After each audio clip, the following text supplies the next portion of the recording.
I'd like to do is to send you some stuff about the system diagrams. And to let you play with, making that. And you can share with me whatever of the text you'd like to, particularly of the pieces that are relevant to that. And then we'll go over the diagram. And you can sort of make a judgment of your text. Am I busy blithering away about explaining this when I really just be saying what to do? Am I, getting overwhelmed in options over here when I haven't explained what any of this is for? And I need some explanation here. So you can kind of start assessing your text on that basis. Because you're right. I mean, frankly, all we have to go on is about 45 years of texts that grope in the dark. Right. And some of them are wonderful, but most of them are just imitations of older ones.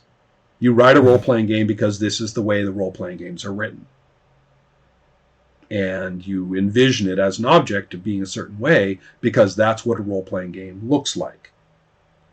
And so whatever it is you end up with for those things, how it's written, its physical nature, whatever it is, all my argument is that it ought to be the one you want and that's best for the purpose of play that you want.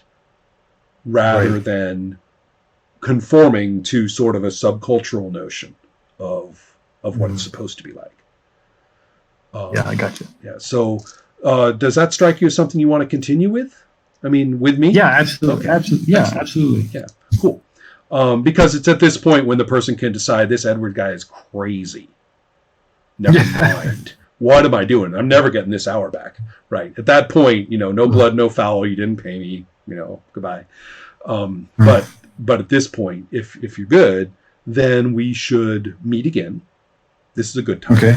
I'd love to look at some of the text you're talking about for the way these kind of mechanisms go. And don't forget, I don't consider the stuff in the beginning to be fluff. If I'm not excited about playing my guy in these situations, we're done. Right. I mean, anybody's done. And after that, they're just sitting there as a favor to you. And that's no good. So exactly. So therefore, I am interested in the parts.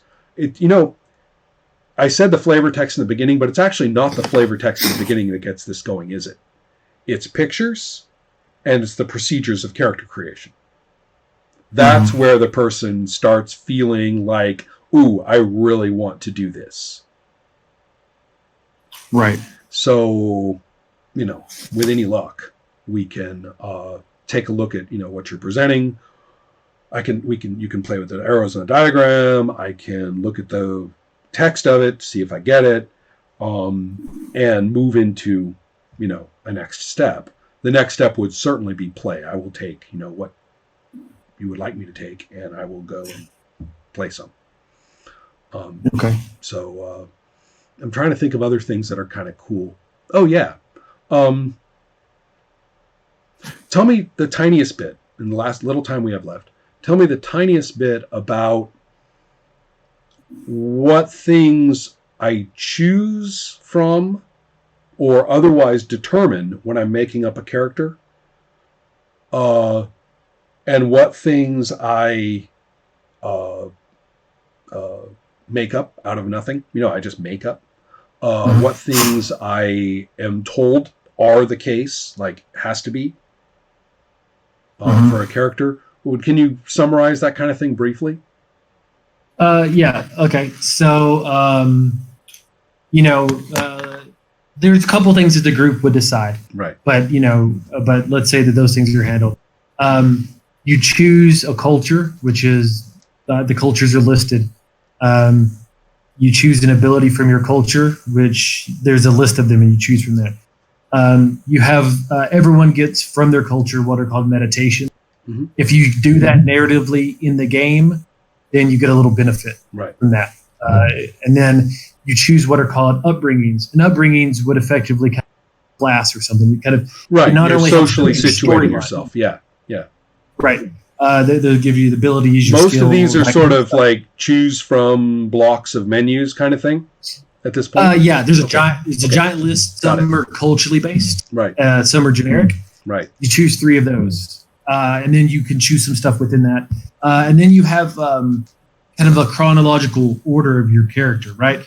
First, I was an urchin, and then I was a soldier, and then I was whatever. Right. And then you can roll or choose a background, which is just text. It's just it's just just flavor.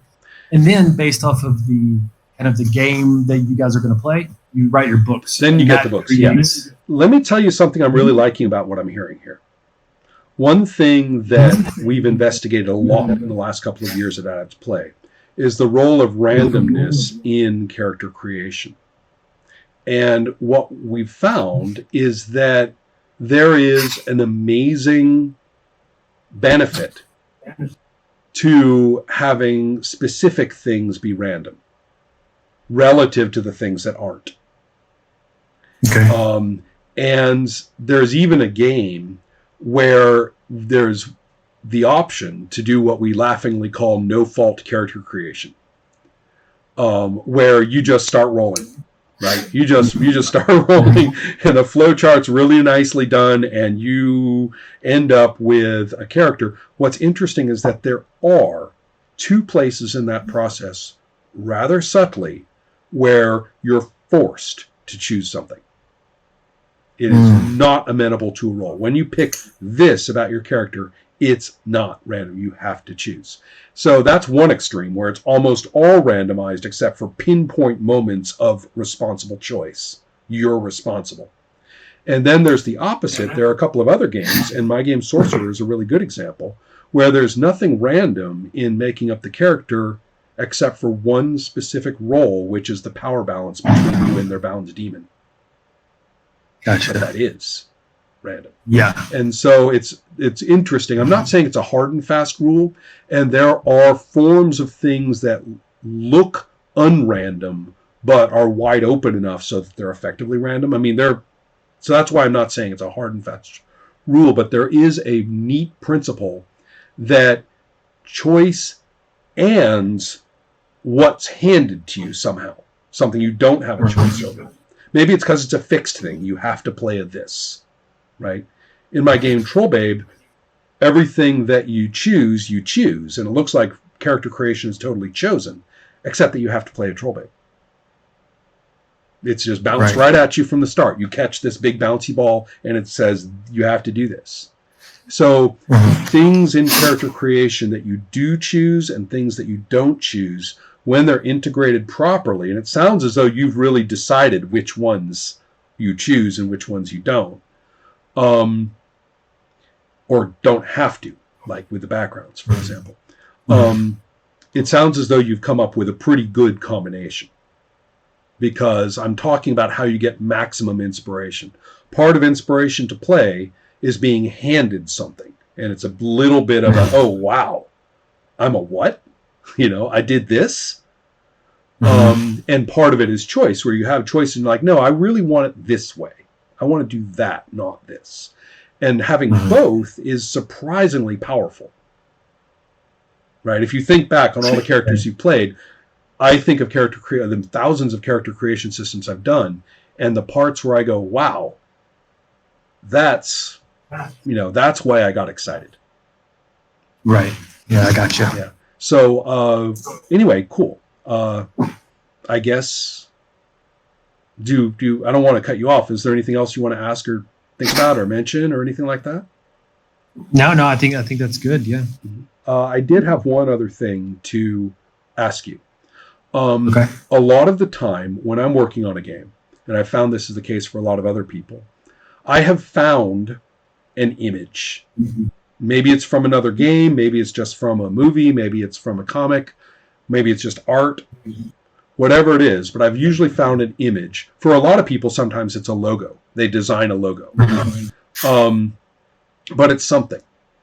And they have a tendency to, like, in their notebook that they use to work on the game, they have a tendency to put it, in the front. Or perhaps they now have it as their screensaver, or their background image. And it's kind of like their personal linchpin. Even if it's, like, doesn't belong to them and they're not going to use it in the game, or even if it's just like a sketch and would become an image later, whatever it is. It's kind of their personal anchor as they work on the thing. Do you have anything like that? Yes. Send me that. Whenever I decided. Okay. Send me that, because if you, since I appreciate the role of that in game design, in some ways that's kind of like our personal meeting ground for me trying to understand your thing. Okay. Yeah. It's kind of funny when someone gives me consent to put a consulting session up at Out of Play, and they've sent me something like that, and I use that as the leading image. People commenting on it will say, "Thank God for that image." As long as having looked at that and now listening to you talk, I totally get it. The two of us talk. Yeah.